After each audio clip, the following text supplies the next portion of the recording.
Are live. Hello and welcome, everybody. Welcome to Koreen, of course, and we'll do a proper introduction here, but also welcome to people in the chat. Great to have some people here and some eyeballs on us. It's awesome to have interaction. So if you have any questions for Koreen, please throw it in the chat and we'll send them that her way.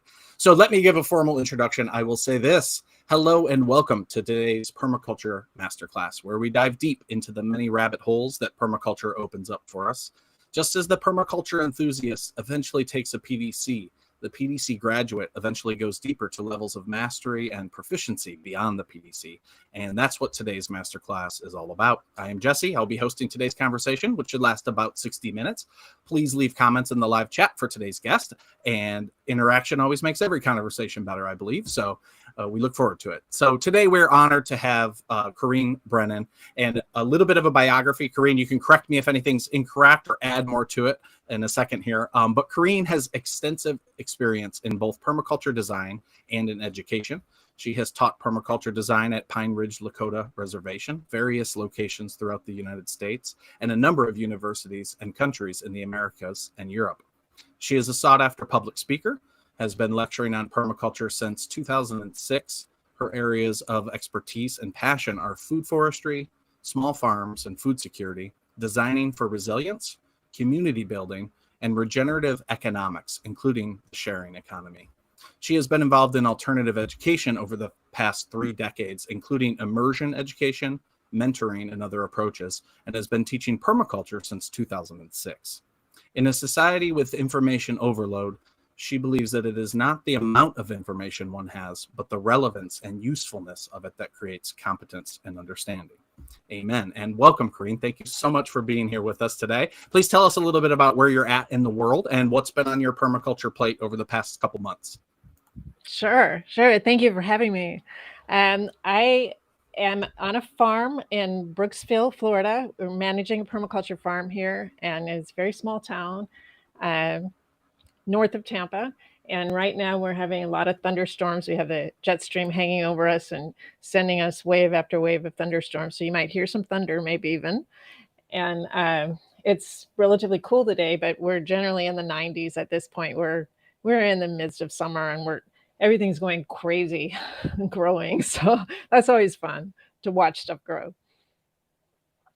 Yeah, that's great. It is always fun. And it's about 90 here too in Southeast Michigan. So it's one of those days where I'm like, I do my work in the morning and then just go inside for a little while and try to recover. But today, I mean, we could talk about a million things. You have extensive experience in all sorts of areas that are fascinating and interesting to permaculturists. But we really wanted to hone in on like starting a permaculture business. You know, maybe for a beginner, but maybe for somebody who's tried it before and maybe not had success, and sort of leveraging a lot of your experience and expertise. Like if you were to start over with the knowledge that you had now, where might you start? What might you focus on? So let's just sort of launch into that, and then we can see where we go. Great. Yeah, I that's a great question because there's a lot of things I would do differently, and I did a lot of things right, but it took me a while. It took me a while to figure out those things, so I'm glad to talk to people about those.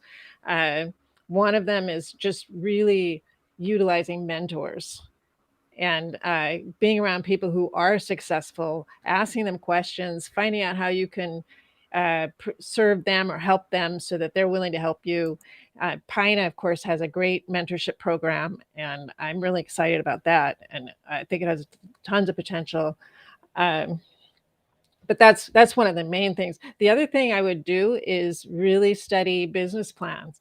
A lot of permaculturists really don't want anything to do with that kind of business. They're really trying to create a different lifestyle and a very alternative vision of how things can be. But I have to say, those business plans are really uh, they have a lot of good questions on them that make you really think about what you're doing and how you're going about it. And I did that plan about 4 years into running my own business, and it really accelerated the business, and it made me able to not do anything else for a living. So I was doing it part-time before then, and after that I could do it full-time. Oh, tell us a little bit more about that. Like, is there a certain place that we might go and check that out? Is it general questions of like making sure that you have like a sustainable business in the sense that you're like making sure that you're accounting for all of your inputs in terms of cost, or what are you thinking more in terms of vision, or what does it help you get clear Yeah, about? all of the above. Like the SBA business plan has a lot of hard questions on it about, you know, have you really figured out how you're going to make money doing what you're doing, and what is your competition? And in our case, we look at competition as an asset, as a potential collaboration, which I really love about permaculture. But what are they doing that's successful? That's a really important thing to look at. And just a lot of questions. What is your marketing and your outreach plan? Uh, do you have a clear vision of what you're delivering, and can you communicate it to others? There's just a long list of questions, and I don't recall all of them, but yeah. No, that's a good resource that people can look at. I put it in the Yeah. chat so people can follow up on that. Yeah, I wanted to. the SCORE business plan is another one. Okay, SCORE. Yeah. And these are probably free online, I would think. Yes. Okay. Yeah. No, that's great, because in PDCs, at least in my PDC that I took, or two of them that I took, we don't really talk about business plans that much, but it's so exciting to get into permaculture, and the whole right livelihood thing really gets people excited to be like, yeah, I want a right livelihood job. Maybe I do want to start a business. But like you say, most of us are sort of like, I don't know, business phobic or money phobic to a degree. And I don't mean to speak for everybody, but I certainly was. And like, like suspicious of the capitalist economy and these types of things. But that doesn't give you a sustainable lifestyle if you're just going to like eschew all of that and ignore it. You really have to confront it and then leverage it in a way that permaculturists can do, Yes. And yes, and there's a whole bunch of ways that you can get out of that economy and pay less bills, cooperative living, and that's a whole nother subject, and that is important to integrate into your business to whatever degree you can. So there's the business plan, and then there's all the permaculture tools that you have that you can apply to business that take it next level. Yeah. And like, let's look at this. Hopefully you can see this, Koreen. Tell me if you can. Mm-hmm. Design and education are the two things that most people think about doing. And there's very specific things that you should be good at and that you should do in order to be successful with those. And the PINA diploma program really walks you down that and takes you where you need to be a professional in either one of those. The community development is really about mostly nonprofit work. You're going to get paid by nonprofit organizations or grants or something like that. And there's a number of people that are making great livings doing that kind of work. It's very fulfilling. And then site development can be, a lot of people are combining permaculture with landscaping, and they're developing people's sites, and mostly in the landscape area. But one tool that you can think about, because permaculture covers every aspect of life, and you can be an expert in all those aspects. Maybe if you're a genius beyond, but most people are really good in one or more, maybe two of those aspects, really expert. And think about creating team with other people that have other expertise, and focusing in and really, really getting good at one aspect, because now you have this killer team that you can basically market and do anything. You can work at any scale, or just locally, if all you want to do is people's backyards, and maybe some solar systems or some other aspect of that. Now you have a team that can deliver the whole package. And with gathering up a team, what advice do you have about with that? Do they need to be permaculture people? Would you recommend like maybe no, like you're the permaculture designer, you really want to like get people who have different skill sets? How would you go about that? Well, I'll tell you my story. So I took the permaculture design course, and I was looking for a career change, and I was looking at getting a jobby job, and and I really didn't want to, because I had been pretty freelance for a while. And so I was looking at, how can I do this? Because I don't know enough about design to be a designer yet. So I took what I did know, which was to design, a little garden or a guild, one single fruit tree guild, or some corner of someone's yard. And I I started pitching my friends, hey, I could do this for you. And then, but I didn't want to install it. They all wanted it installed. So I found a landscaper through my networks, social capital, and said, hey, will you install this stuff if I do the design and I monitor the installation to make sure that it's done right? And he said, yeah, of course, you're bringing me business. Why wouldn't I do that? Yeah. So here's a partnership, which turned out to be great. And I have told other people about this and mentored them through that kind of process as a beginner, where I don't have to know everything. I just pulled someone out of the my network who knew nothing about permaculture, and I was able to start training some of their staff on permaculture. Some of them ended up taking the design course actually and really getting into it. Cool. Yeah. Yeah, that's brilliant. I love that, because often we are more excited about the design aspect or the putting things together, and then monitoring and making sure that it's successful and replacing trees that may die or whatever, but not so much into, I mean, most of us are not a landscape company. We're not there to install things regularly and mow things and weed things. So that makes a lot of sense. You have to have insurance, and you have to have licenses. And, I wasn't really interested in all of that. I just wanted to do the design, as you said. Yep. And then a question here, were you limited to the plants that the landscaper had in stock, or did you provide different sources for those? No, and this is another partnership I created with nurseries. So I checked out the wholesale nurseries in my area, and some of them were retail, and I talked them into giving me a wholesale price. And I started working with nurseries, and I actually got one of them to start growing plants they weren't growing. Oh, cool. So it's a lot of the success, especially starting up, is really about relationships, which is what permaculture is all about. And really thinking about how can you create those relationships so you can pull yourself up by the bootstraps, even if you don't know that much to start with. Yep. And just as a general point, do you have a preference, or do you think of them more synergistically between like for-profit businesses versus nonprofit? They both have their pros and cons. They both had their, I've done both, and I'm still doing both. Okay. Yeah. Yeah. It really depends on what you want to do. If you want to do a lot of good works in the community with high poverty areas, or places that there's not a lot of profit in, definitely go with the nonprofit route. Right. The for-profit route is simpler. I started with an LLC, a single person LLC, and that's super simple as far as taxes and all that kind of stuff. And I strongly recommend people think about simplicity when you're starting, because you want to focus in on getting good at your craft and servicing your customers and your outreach plan to get known. And you don't want to have to deal with a lot of logistics and licenses. And that's just my personal. Some people want to do it the whole big business, and they'll take a year to set all that up and then launch. And that's if you can do that, that's great. I was a single mom. I had to make money, so I just figured out what I could do.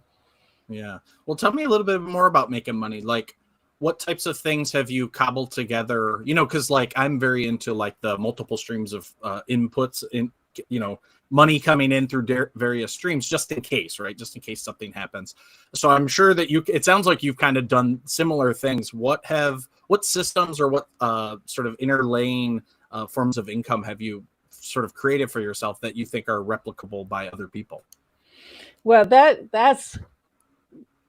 was really exciting. I just kind of fell into it by applying permaculture. So I got so excited about this holistic kind of viewpoint toward life that I wanted to do it all at once. So I started trying to start an intentional community, and I started a food forest, and I started propagating plants, and got into energy and all these different aspects. And I ended up, I had this sense, which, this part I had sense about, what could I do that I was good at, that I was competent at? That's a really excellent question to ask when you're first starting out, because everybody has skills, and it may be you're good at talking to people, and that's it. Great. That's incredible. You can make all kinds of money with that. Yeah. Or maybe you're a good researcher, or maybe, whatever it is. And it's something that you like too. That's important if you're running your own business. Mm. Um, name that and then get better at it and start figuring out what's that niche. How can I market that niche? Who needs it? Mm. And again, a business plan will ask you those kinds of questions. So I did that, and I knew I could lecture on starting a basic garden and some elements of a food forest. So I started giving lectures on that, and Mm. people loved it. And then I was also having intentional community meetings, and then I started doing some events because I had a friends network that were artists and did kind of different events. And uh, and then because people that came to the intentional community meeting wanted to buy plants, I started having a nursery in my place. Mm. And I was starting to capture energy from all these different areas. And that's, capture and store energy is a permaculture principle. The other principle that I really applied was integrate, don't segregate. So taking all of these different things and integrating them into one activity so that the energy flows could go back and forth was a really important part of me being successful.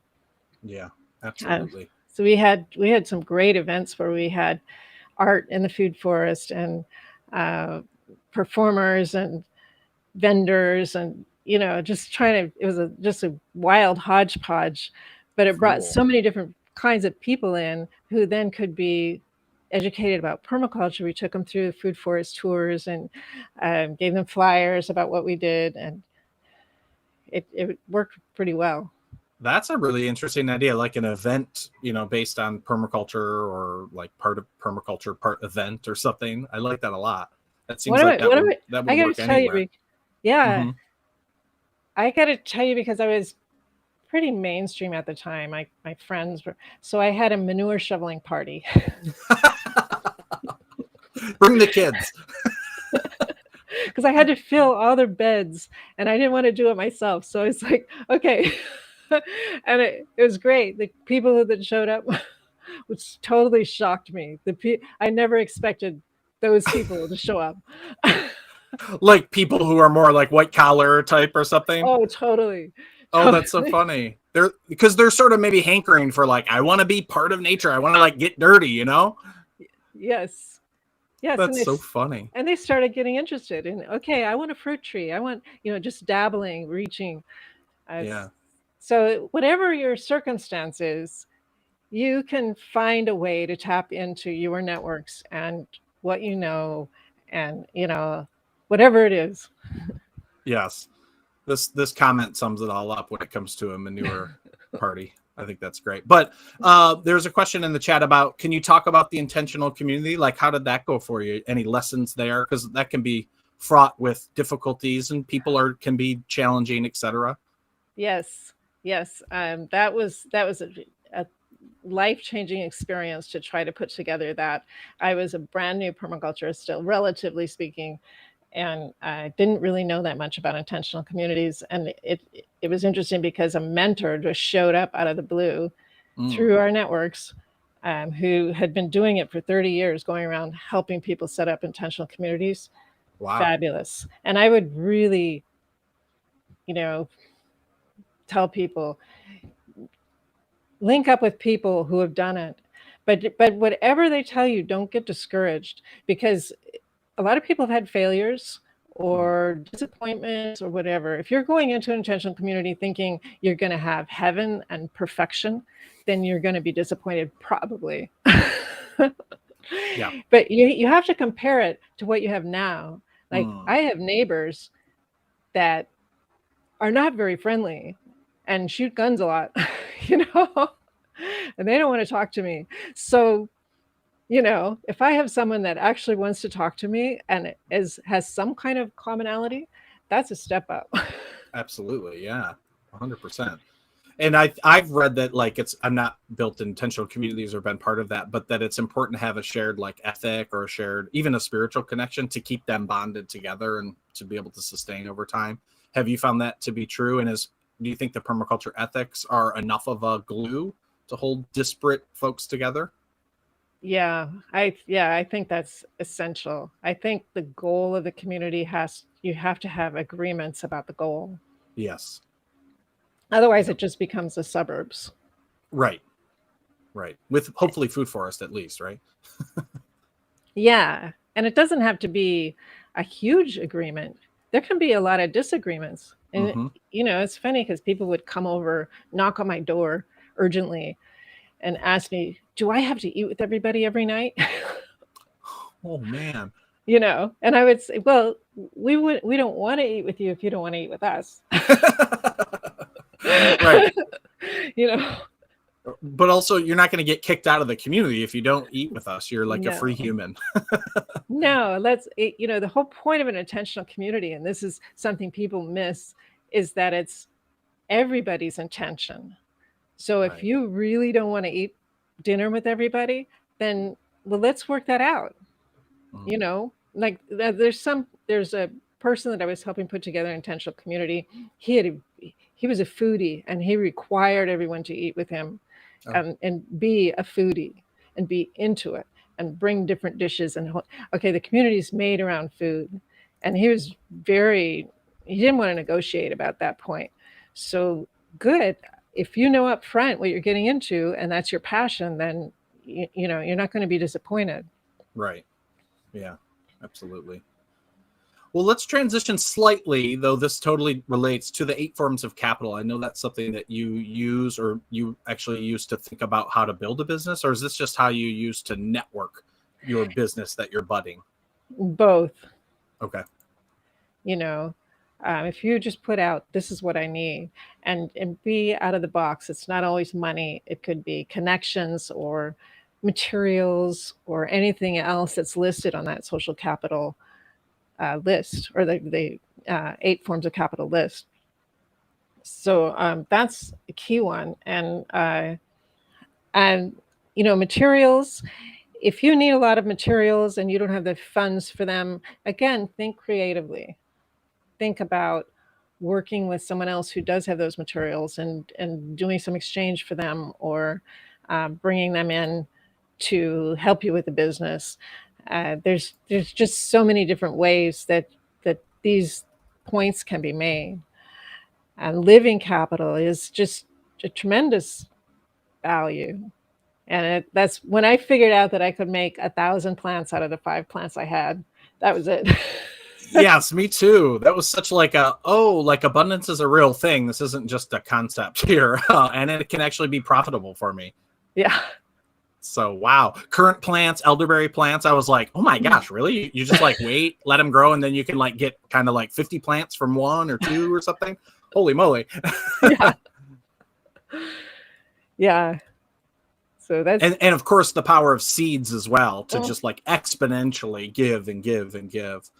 Yeah, it feels like, for me, it always feels like financial capital is limiting, like a limiting factor, and always maybe a hard, like I was working at a food forest out here on 8 acres or so. And it was like, man, it would be really nice to have like a decent tractor, like a compact tractor that could just do some of the heavy work. Cause 8 acres is a lot of land to like physically be out there, even with a crew of people. It's a lot, and then you're like, oh, well, I don't have the money to get a $30,000 compact tractor or something like that. But like, that's where the 8 forms of capital can be so valuable, because you can go, okay, well, I don't have the money for that, but maybe someone in my social network actually already has a compact tractor that they use once a month, and they wouldn't mind letting us have once a month or something like that. Yes. And that's how people used to do things. I mean, a whole, farm community would buy one tractor and share it among themselves. And we've just completely forgotten how to do that as a culture. Mm. Is there a business model that would work well for that? Like certain type of business entity that owns and holds like material things like a tractor or a keyline plow or yada yada, and that members can join it and then benefit from, but the business is like a separate thing, if that makes sense? Well, farm co-ops, depending on the co-op, have a lot of resources. And the thing is you can go in and suggest these resources. And a really good model where you don't have to reinvent the wheel is a tool library. A lot of people are doing those. Cities are opening up tool libraries where they have bandsaws and all the big equipment that everyone doesn't need those in their garage. No. You only use it twice a year. You could, you know, so there's models out there that show you how to set up that kind of tool share system that could be pitched to farm co-ops. And Or they're, cities. yeah, yes, anybody.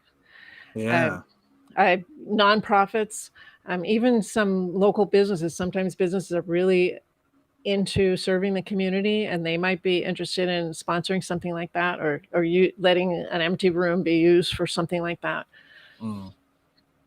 It's a Yeah. good point. Yeah, it's an exciting idea. I'm thinking about my city and like, I wonder if our city could have something like that. That would be very useful, I think. You know. Yeah. What about cultural capital? How do you think about that one, or how might you encourage people to tap into cultural capital? Well, one of my first mentors was somebody that opened a school, food forest in South Central Los Angeles. And he was really trying to get people interested in healthy food. And there was no healthy food in the area. It was a complete food desert as far as organic food. You could not find organic food anywhere. It was all processed, white flour, toxic food. And people weren't used to eating it. So he, got some African drummers and got the African outfits. Everyone was wearing them, and they put culture there, and they served fruit smoothies and saying, hey, this is African fruit. And then people were willing to try it. Then it was cool and interesting, and it wasn't just something weird that someone was trying to force on them. Right. So that bringing culture into it, whatever that means, is a really great way to get people interested in whatever you're trying to do. Yeah, absolutely. And I think the culture piece as well. My background is in mental health, and the culture piece is really how humans heal the fastest and the best from, collective traumas of like natural disasters or whatever it may be. If you can get together with a bunch of your community, even if you don't even know their name, and like dance together or eat together or celebrate together, it's a transformative experience often, and it's often a healing experience too for the individuals. Yes, and we've had business circles and different things where it's not just like the Chamber of Commerce where everyone goes and changes their card and it's very clinical and soulless. We would tell stories and we'd share things with each other and become more real as human beings, and that really helped people want to help each other more. Is that something you guys organized as a permaculture effort, or was that just other members? Oh, cool. Yes, it was. Yeah, it was. You have so many models already that people could just grab and be like, cool, I'll do that in my little area, my neck of the woods. We have a question here about who your mentor was from LA. I don't know if you're comfortable sharing that or if they're still in LA, but we have someone who's in LA. His name is Adonijah Miyamura, and he is no longer working with the school. He's I'm not sure what he's doing. He's still in South Central, and last I heard, he's still giving out plants that he's propagating out of his backyard. Cool. But I'm not sure if he's doing anything beyond that right now. Okay. But he's awesome. He's quite a guy. Yes, I'm looking at how to put this in chat. Well, it's Adonijah, Adon. Adon. Ijah. Adonijah. And Miyamura is Miyamura.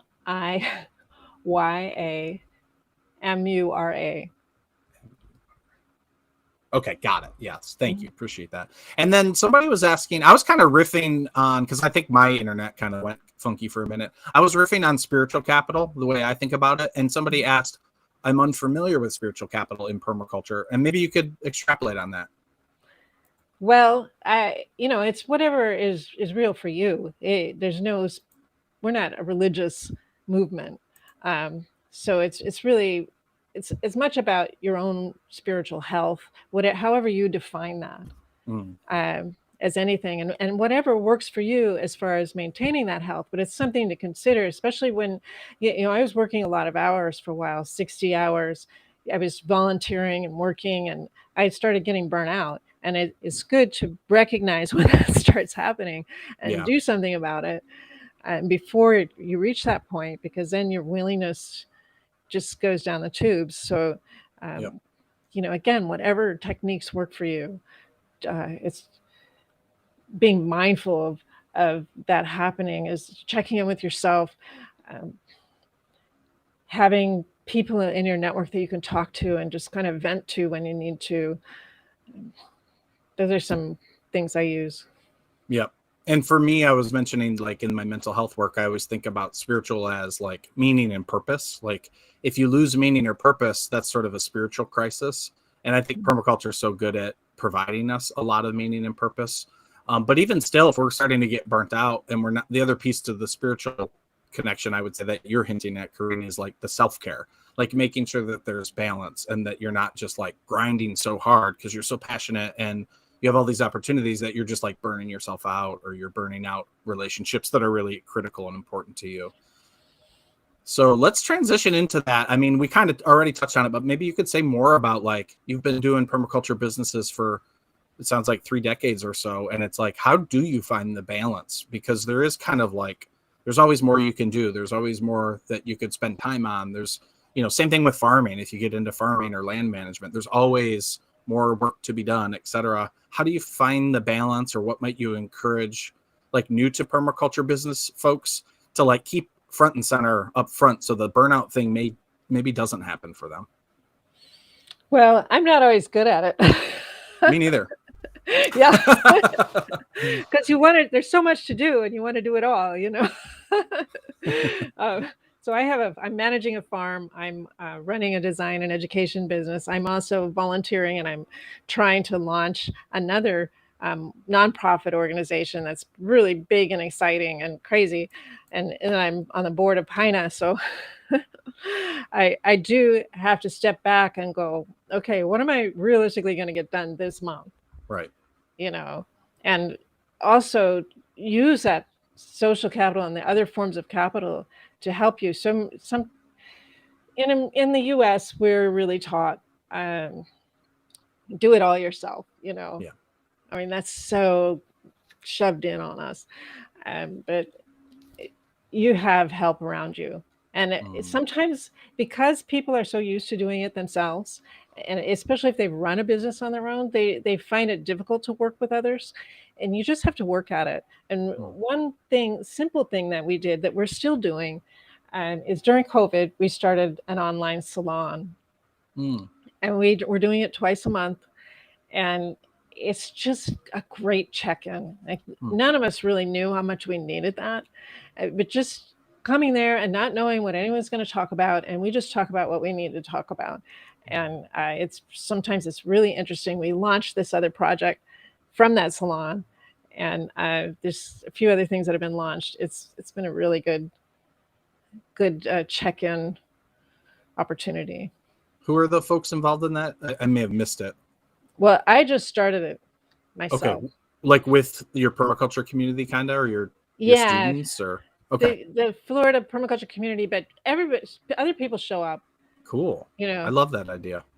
Yeah. And that's something that I'm kicking around. Hopefully PINA will institute something like this, like a salon, or like just a group hangout, where if you're struggling, or you're like, hey, I'm feeling burnt out, anybody got any advice, that there's just a community around that can be like, oh man, me too. Or like, hey, I'm right next to you, I'm in the town next door, like, I'd love to help you out, or I'd love to take over this little bit for you to like ease the burden or whatever. Because there's so much help out there. Like you say, we're so individualized, and I fall into this all the time, where it's like, I must do it all on my own. And then as soon as you ask somebody, they're like, oh, absolutely. And you're like, oh, well, gosh, I should have asked you like 3 days ago. Yes. Yeah. What was I thinking? And so let's talk a little bit about, well, let me solidify the whole like self-care thing. I think just like having a daily practice is a really critical thing. And I know when I fall off my daily practice, I notice it, my relationships, it's obvious to my relationships, that sort of thing, where you're just decompressing. And maybe it's a movement thing. Maybe it's like Qigong or Tai Chi or yoga or something, or maybe it's a mindfulness thing or a meditation thing or a journaling practice, but something that's just like your daily checking in with yourself. And then you get a sense of like, wow, I'm feeling really tired today. I'm really burnt out, or I just said yes to something that I don't have the bandwidth to actually follow through with, these types of things. It's hard to monitor that, for me anyway, without like a daily sort of self-care practice. Yeah. So that makes sense. And, my daily practice of choice is a sit spot where I just go out in the food forest or wherever I want to go on the farm and just sit there and not look around at what needs to be done. right, which is That's what hard. I would, yes.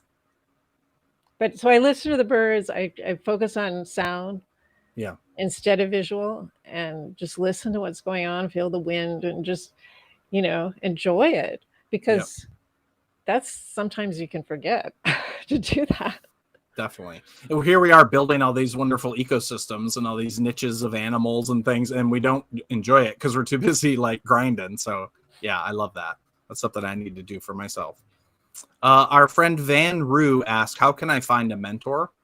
They mentioned that they kind of had some connections, but they're not available anymore. And how would you pursue that? Obviously, I think joining PINA, and being connected to a bunch of other practicing permaculturists is a great way.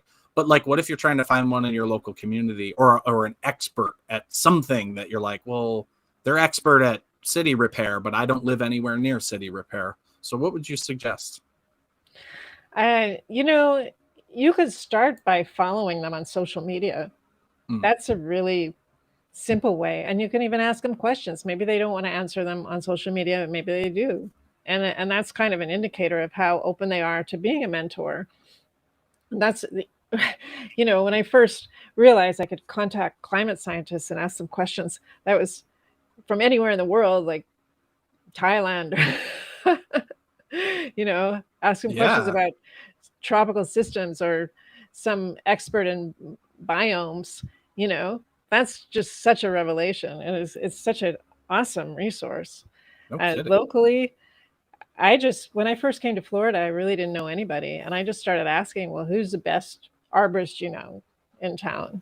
And a lot of times you'll get the same answer 3 or 4 times, and then that's your guy or girl. So you got to kind of know what you're looking for in a mentor first, I guess, right? Like, I'm interested in media and communication. Well, then you want to try to find somebody in that landscape that's like really doing it well, and then you can start to maybe pursue them. But I love that idea of asking around multiple times, and then you start to get like a consensus, like, oh, so-and-so company is the best in town or the best in the state or something. So that's good advice. Yeah. And I found that a lot of people, especially elders, really love to mentor, and they will take the time. That's a huge wasted energy in the system that we could be using more. 100%. So yeah, trying to give value to the would-be mentor is a great way in, especially if they're super busy and they're very, very active. And then, like you say, with elders, if they're more in the retirement phase, well, maybe it's just the social connection, and being able to pass on that information is enough for them. So, but I love that. And I think the elder piece to permaculture design is really critical, because in United States anyway, that's all I really know, we sort of treat elders, I hate to say this, but it seems to me that sometimes we treat them as like, oh, you're no longer producing, so it's like you're no longer of value or something. Whereas it seems to me most other cultures throughout all time really honored the wisdom that became distilled into the elders. And it's like a real lost resource, and a real kind of a loneliness that creeps into, I think, a lot of older individuals, because they feel disconnected and not valued in their community.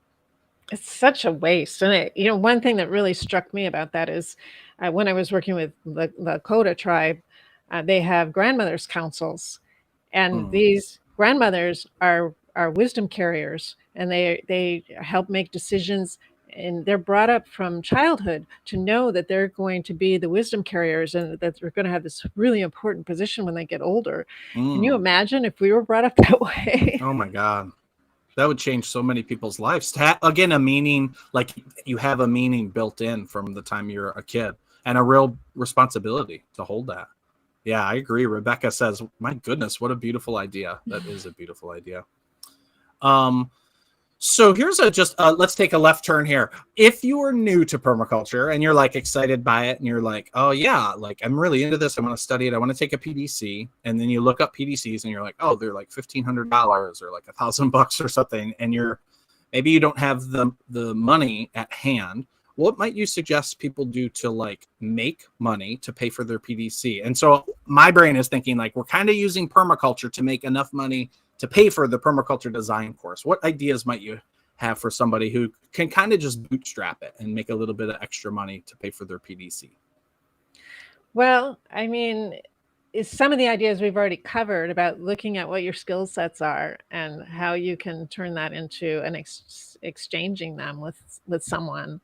A lot of people don't think about that. And again, just looking at a business plan, how are you going to reach people? But make it super simple. If you already have a job and you're still not making enough to pay for the PDC, then consider that. The other thing is that I borrowed the money to do I didn't have it at the time. I borrowed the money and I pitched it as an investment into me and into the future.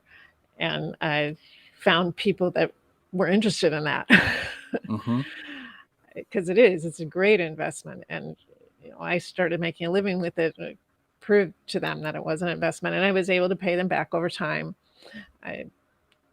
In part by starting this part-time business, giving lectures and doing different little things. Yep. Yeah, and I think again about the natural capital and like potentially being able to find certain trees that you can take cutting from, or certain plants, if you start to identify those, and just like sell a few hundred plants from Facebook Marketplace or in your backyard. Now, I know that's a little sketchy because it's not like a proper business, but it's a little bit of side income, and just you could sort of use some of the knowledge that you gain just from YouTube and people like Koreen, etc., to be like, oh, okay, cool. Well, I'll start doing this little side hustle so I can just save all that money specifically for the PDC that I want to take and the travel that might be involved. And then the other one that came to mind for me was like vermicompost. I just bought $40 worth of worms from a guy on Facebook Marketplace, and it was like, oh, I love this guy. He's great. Like he's just doing it in his garage, and it didn't seem like a lot of costs went into that little business of his. But I sent him a couple of other clients, friends of mine. I'm like, oh yeah, go to him. So he might be making like a couple $100 or more every month just off of his small, not even a garage size, like very postage stamp size worm business out of his garage. So lots of ideas. Yeah, I know a guy in Los Angeles who created a full-time business doing that. And that's another thing I want to say about, he just started collecting from restaurants and coffee shops, coffee grounds, and was able to make a full. Another thing I wanted to say about permaculture businesses is it doesn't have to be using permaculture or doing permaculture design, education. It doesn't have to be directly involved in what everybody usually thinks of permaculture. You can use the permaculture tools and the principles, etc., in anything that you're doing. Literally anything. You can be a lawyer and start applying the principles and make your business more regenerative. Be focused on, things that are aligned with the permaculture ethics, and think through integrating with other lawyers or in different ways to make your business more successful. And still be able to do ethical things. And some businesses, it seems harder than others to to align them with permaculture, but we literally need every occupation out there just about in the permaculture system. That permaculture flower covers everything. If we want a really regenerative culture, we don't just need gardeners and designers and educators. We need everything. Yep. So think about what you're good at and what your passion is. Doesn't matter if it's has anything to do with gardening. Yeah, that's right. And frankly, we need more of those people, because a lot of people that come into permaculture love gardening, and that's what they want to do. Yeah, gardening's sexy, but lawyers are really important, and a permaculture lawyer is a very important thing to have on your side if you're trying to start a business or you get into legal trouble, these types of things. So and like you say, every other aspect of society as well. We need lawyers that know how to do land trusts and know how to set up intentional community agreements, and exactly through everything that is going to be involved in a transitional phase toward a regenerative culture. and a lawyer is going to be needed for a lot of Yep. things. Yep. Exactly. Well, let's transition a little bit because we only have a few minutes left with you, Koreen. I want to respect your time. Mhm. But let's just briefly talk about like your relationship with PINA, your history with PINA. PINA is Permaculture Institute of North America, for anybody not sure. And like why did you join PINA? What value do you get out of it? But I'm also just curious about like your history, like how you got into it and that sort of thing. Sure, sure. I heard about PINA at the first North American Permaculture Convergence, and it was a very exciting idea. I had previously been involved in an aquaponics professional organization, the creation of it, and I thought, what we need a professional organization. We need an organization that's going to back us up and provide continuing education and help organize the profession and the movement. And when I found out about it, it was like, yes, I want to support this. Yeah. Just as a professional, I appreciate the services that PINA provides, and I'm really excited about the how it's expanding and how you're starting to offer more and more services to members and to the broader community. Yeah, me too. Yeah. And so since then, you've been on the board most of the time. Have you been staff as well? What's your relationship been in the inner workings of PINA? Well, I started being on the PINA board, I think in 2015, Okay. and I kept bugging people in PINA. This is a great idea, and they said, well, you want to be on the board? Sure. And I've had enough business experience and working with nonprofits. I felt I could be an asset. It took me a while to really get my wits around what was happening with it. And I really appreciate being able to contribute to that experience. Uh, yeah. So I've never been a staff. I've worked for PINA doing specific projects. Yeah. And I have just been hired by PINA, so I'm so grateful to PINA. And I've been aware of PINA's work, but sort of just on the periphery of my attention. But now that I'm within it, it seems like PINA's really set for this leap phase, like this whole new growth phase, which is really, really exciting. Because to me, when I took my PDC, I was very much like super excited and like so stimulated, and my brain was like doing all the neuron connection things. But I kind of left that experience of the immersion PDC and I was a little bit like, whoa, now what? Like, okay, I'm kind of back to just normal life. And like, I didn't have those connections anymore because people were coming from all over the state and all over the country. And I'm hoping that PINA can sort of become a very smooth next step for a lot of people to jump into and like have other excited minds to share ideas with and connect, bioregionally to other, maybe beginners. And maybe this can even be fertile ground for permaculture businesses to start up where there weren't any previously. So that's what I'm looking forward to over the next few years with PINA's sort of work.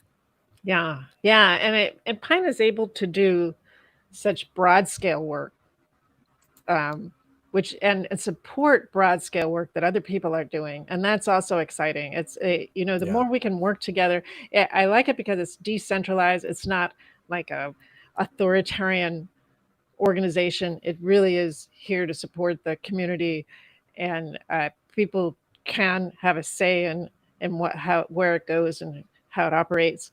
Uh, but already, I'm excited about the fire ecology project that PINA did and some of the other things that it supported, like putting permaculture into high schools in Houston. Yeah, absolutely. Me too. Yeah, and if you're looking to take things to the next level as a professional, consider the diploma program. It's really ripe for new enrollees and candidates, and we have field advisors that can help sort of walk you through getting to that level of being quote unquote professional, being able to, accomplish your goals and the goals of your clients that you work with, and be true to your word and be able to be sound business wise. I think is something that, like you're saying originally, Koreen, like mentorship is really important to that. A little bit of help or a little bit of connection with people who've done it goes like a million miles into the future for you. It can save you a ton of headache. So yeah, I'm looking forward to all of that. If the PINA program had existed when I was getting into business, it would have shortened my runway tremendously, I believe. Yeah. I had to figure it all out myself, a lot of it. Yeah, me too. And I think that that's something that we can save the future generations who know about PINA from that sort of headache and heartache and all that goes with that. Last question for you, Koreen. Who do you think permaculture needs to talk with, share information with, or train? Like what sort of group of people? Like I'm thinking like teachers or veterans or police or children. And then also, who do we need to learn from? Is there any groups of sort of permaculture adjacent, like really interesting groups? Like, again, in my mental health world, I think, oh, cognitive scientists really need to learn about permaculture, and permaculturists need to really learn about cognitive science. Is there anything that comes to mind for you that like, ooh, that connection is fertile? It makes sense. Yeah. Well, I've been working with a lot of different scientists lately, and that's an interesting, connection. And I'm trying to, a couple of the scientists I approached, they were like, well, permaculture, they don't apply science. And I'm like, we're on the ground, we're on the front lines, we're the field people. And yes, and that clicked for them. They were like, okay. oh yeah, well, we should be coming in there and studying what you're doing. That's yes. right. And measuring it and that sort of thing. Yeah. Yeah, that makes a heck of a lot of sense, because we're sitting out here building ecosystems, and we don't always know the best guilds and the best, the amount of insect biodiversity that has improved due to our work. We know that it's working, I think, in a very general way. We know we're improving water and air quality and biodiversity, but to have it measured and studied would be amazing. That we need that. We need more of that. We need that in every bioregion. So I love that. And have you found that scientists are like open to that? Like, how do you approach them? Yeah, I mean, find out what they need, find out what their thoughts are about permaculture, and just address it. And I think that's pretty effective. It's been so for me. And climate science especially we need to be very much in tune with what they're finding, and they need to be in tune with what we're experiencing on the ground. And that's, not just us, but any farmer or anybody that's out there. But we're doing cutting edge stuff in a lot of cases where we are very edgy in what we're trying, and they can learn from that. Yeah. Well, that is so fantastic. Thank you so much, Koreen. This is wonderful. This is the first time we got to really sit and get to know each other a little bit. So how lucky it is for me to be able to do that live with a bunch of other people learning about all your wisdom. So thank you so much. We appreciate your time. Is there any place you'd point people to if they're in Florida or they want to connect with you? Where might you send folks? They could go to our website at growpermaculture.com. Okay. I'm on most social media. I'm not super active, but you can find me there. Any PDCs coming up? Yeah, I have an online one starting in July, and we have an in-person one in Florida in one weekend a month in September. And people from all over Florida come to that. Awesome. The online can be anywhere. How have you been liking the online? Has that worked out okay? I mean, it seems to miss some of the magic of the immersion one, but at the same time, you can connect to more folks. It's definitely a different set of challenges, and we're trying to work with it. We do have live sessions, and we try to keep that live connection there. And the salons were part of that. It's like, well, let's just let people hang out, and it was the students at first, and then it opened up. Like, let the students meet everybody else, That's smart. Yeah, absolutely. It makes it way more like sticky, I would think, to be bought in and to keep coming and finishing all the lessons, etc. Yeah. Beautiful. Well, we have a bunch of thank you so muches in the comments, so people are very appreciative, as am I. I'm just going to transition to an outro video. So that's pretty much it. Thank you, everybody. You'll be able to find we're going to put up a podcast of this later, and we'll have this archived on our live. If you go to the live link on the YouTube channel, you can watch it again or send it to friends, etc. So thanks again, Koreen. I hope you have a wonderful week, and I'm sure we'll talk soon. Thank you so much. My pleasure. Everybody.